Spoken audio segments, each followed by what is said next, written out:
Let me tell you something that most people will never say in a financial seminar, and you won't hear it in your average motivational podcast either. Before you ever get rich in your bank account, you've got to get rich in your belief system. That's the real secret. You don't earn money with your hands first. You earn it with your head and your heart. Every financial breakthrough starts with a mindset breakthrough. I remember standing in my living room with overdue bills stacked on the kitchen counter and a bank account that mocked me every time I checked it. I didn't need another paycheck. I needed a paradigm shift. I needed to believe on a soul deep level that wealth wasn't for other people. It was for me. Not someday, not when everything was perfect, but right now, because I serve a God who gives seed to the sower, not the sitter. You see, belief is more than hope. It's more than saying, I want to be wealthy. Belief is when you wake up and say, I was created to multiply. It's when you stop seeing your financial situation as permanent and start seeing it as temporary training ground. It's when you look at lack and say, you don't belong here. I've got too much value inside me to stay broke. Some of y'all are waiting for a raise when what you really need is a revelation. You're waiting for someone to tell you it's your time, but let me be real with you, it's been your time. You just haven't believed it yet. You don't need the world's permission to prosper. You already have God's assignment to dominate and subdue. That means produce, create, multiply, lead. Do you know what belief does? It changes how you show up. It changes how you talk about money. It changes how you carry yourself. When you truly believe you're meant for more, you stop settling for less. You stop apologizing for wanting overflow. You stop shrinking in rooms that were built for you to lead. And belief isn't just about motivation. It's about alignment. When your beliefs align with your purpose, you start moving with divine precision. You don't chase money. Money begins to find you. Because wealth isn't just a number, it's a response to your identity. Here's what I learned. Broke wasn't my identity, it was my training. It was the gym where I built faith, resilience, and grit. But belief, that's what opened the door. That's what turned survival into strategy, and strategy into supernatural acceleration. The moment I believed I was meant to prosper, I started learning, earning, investing, giving, and things started to shift. If you want a financial breakthrough, don't start with your budget, start with your belief. Because until you change how you think about yourself, no amount of money will ever be enough. But once you understand your worth and who your source is, no financial ceiling can contain you. So when I say belief is the first money rule, it's not optional, it's essential. It's the fire that fuels the rest. And once you get that belief in your spirit, your whole world starts to move in agreement. If you want to build wealth, you've got to start with discipline. And let me tell you the first non-negotiable, no compromise rule. Always, not sometimes. Not when it's convenient, not when you feel motivated, always. This one rule is the dividing line between those who stay broke and those who build legacy. See, I've sat across from people making six figures who are still broke. Why? Because their spending had no standard. Their income grew, but so did their lifestyle. They didn't have a money problem. They had a discipline problem. Because wealth isn't about how much you make, it's about how much you keep and how much you multiply. And that all starts with living beneath your means, not to punish yourself, but to position yourself. There was a season of my life where every dollar mattered. And I mean every. I tracked every cent. I said no to things I wanted so I could say yes to the future I was building. I didn't buy things to impress people who weren't going to pay my bills. I bought peace. I bought options. I bought freedom. But let me be real. If you make $3,000, 0 cents a month, and spend $3,100, 0 cents, you're not only broke, you're in reverse. That's financial insanity. You're trying to get ahead while digging a deeper hole. But if you make $3,000, 0 cents, and only spend $2,000, 0 cents, that $1,000, 0 cents becomes the seed for your future. That's how you start planting wealth. That's how you build breathing room. That's how you prepare for multiplication. This principle is foundational. You can't out-earn a spending addiction. You can't invest your way out of undisciplined habits. It's like trying to build a mansion on sand. The money might come in, but without structure, it will always slip through your fingers. You need a system, a boundary, a conviction that says, I refuse to sabotage my own future for temporary pleasure. And I'm not saying don't enjoy life. I'm saying earn the right to enjoy it in overflow, not with borrowed money and credit card debt.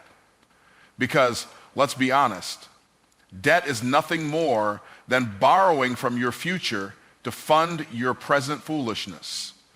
And we weren't created to live in bondage. We were created to rule and reign.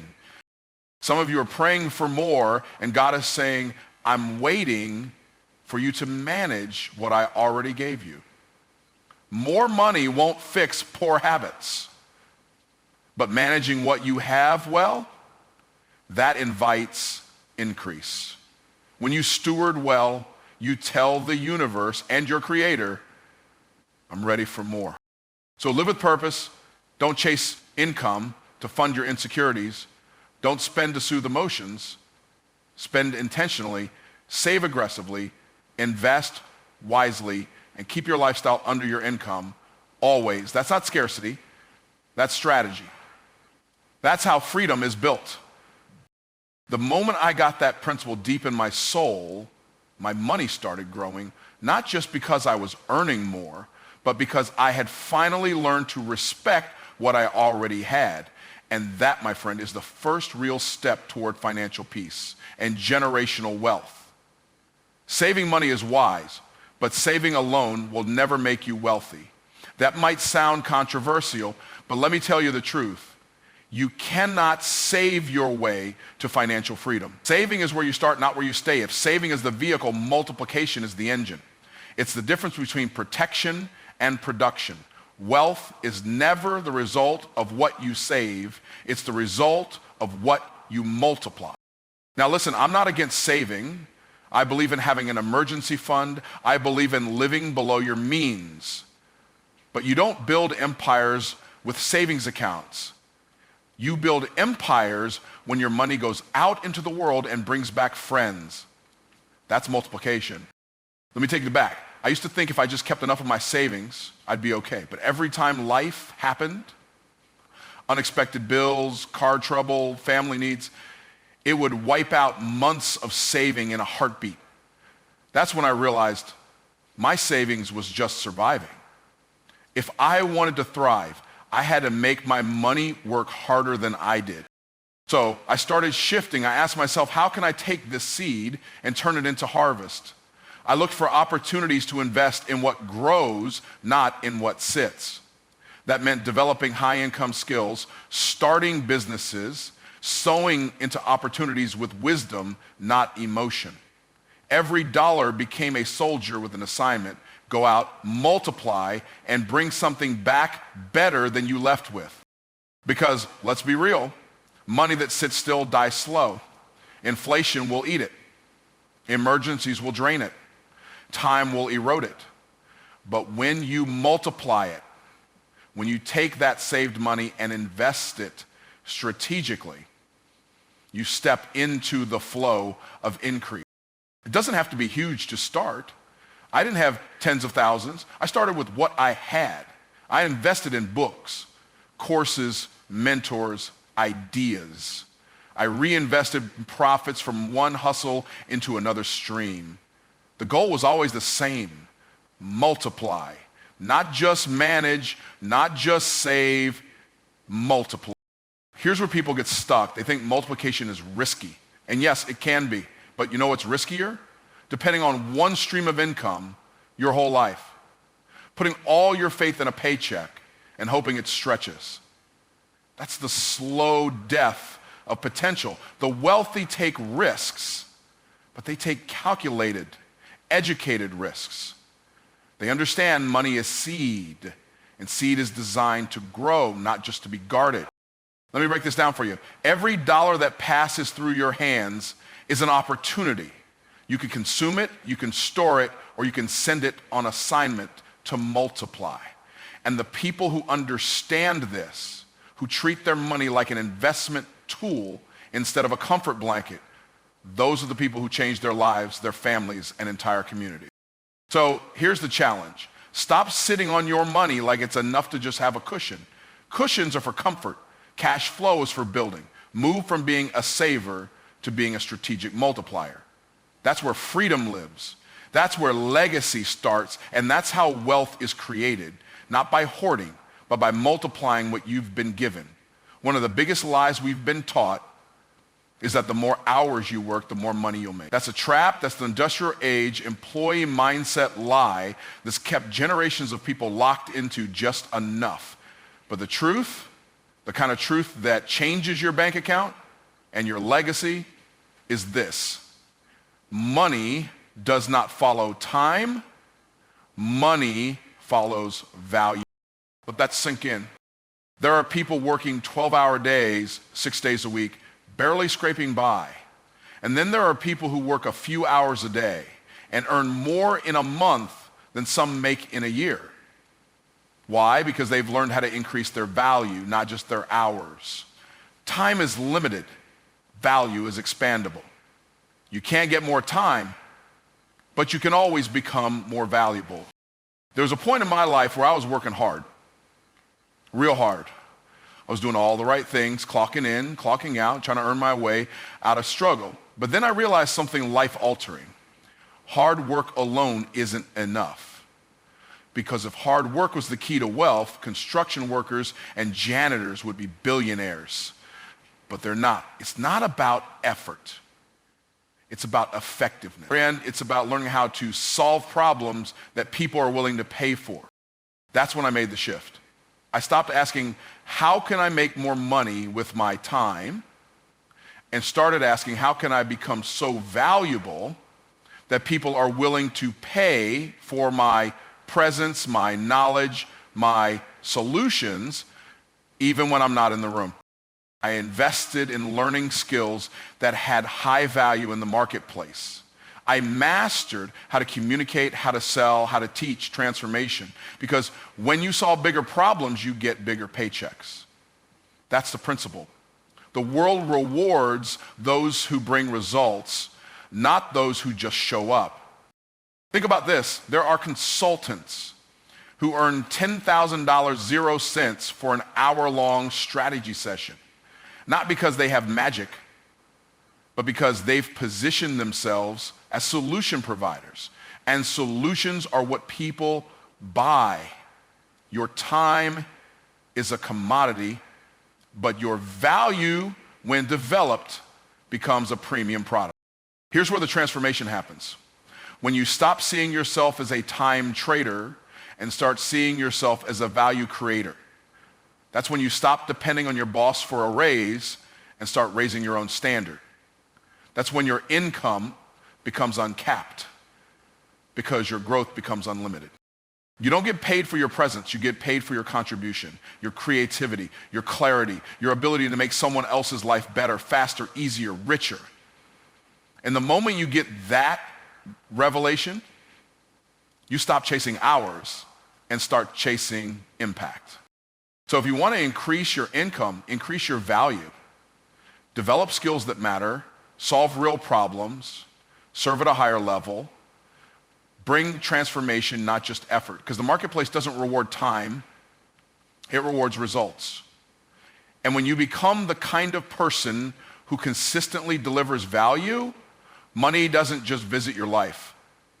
It stays at some point. You have to make a decision. Are you going to keep grinding forever, burning out, and running faster on a treadmill that's not going anywhere? Or are you going to build something that runs without you? Because the wealthy don't just hustle, they build systems. And systems are what give you scale, sanity, and sustainability. You see, I used to be the guy who did everything. I thought working more hours meant more control. But the truth is, the longer I stayed stuck in the do-it-all mindset, the more I became the bottleneck in my own business. That's when I realized if it depends on me, it's a job. But if it depends on a system, it's a business, it's a legacy. Systems allow you to replicate success. Whether it's your finances, your faith, your business, or your relationships, if it's worth doing, it's worth building a system around it. Systems free up your time so your energy can focus on what matters most. You don't want to just make money. You want to build something that prints peace. But let me tell you this, systems without stewardship are useless. It's not enough to earn or even automate. You've got to manage well what's already in your hand. I know people praying for 6 figures who can't even manage 1,000. And I say this with love. God is not going to bless what you refuse to organize. Stewardship is order. It's discipline. It's assigning every dollar a name, a purpose, a mission. I had to learn how to make my money obey. I stopped letting emotions drive my decisions. I started using budgets, not as chains, but as chariots, tools to move me forward with intentionality. When you manage what you have with excellence, you make room for increase. It's not about what you lack, it's about what you're doing with what you already have. Then comes the rule that separates the few from the many. Never stop growing. I'm telling you, every level of wealth demands a new level of mindset. The same thinking that got you to your first $10,000, 0 cents, won't get you to $100,000, 0 cents. The same habits that kept you comfortable in survival mode will not sustain you in abundance. You have to commit to lifelong growth, not just reading books, but becoming the kind of person who can carry wealth with wisdom. Growth isn't something you graduate from, it's something you pursue with urgency. Because every time you grow, you expand your capacity to handle more. And the more you can handle, the more God can trust you with. And listen, if you're hearing all this and thinking, I wish I'd started this 10 years ago, stop right there.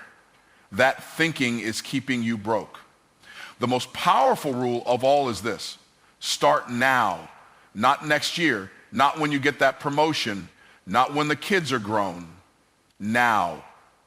Because the seeds you plant today are the harvest you'll eat tomorrow.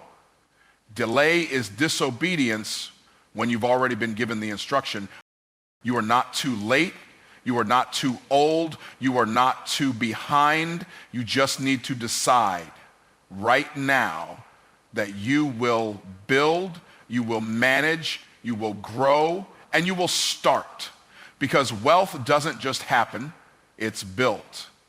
And the blueprint is already in your hands.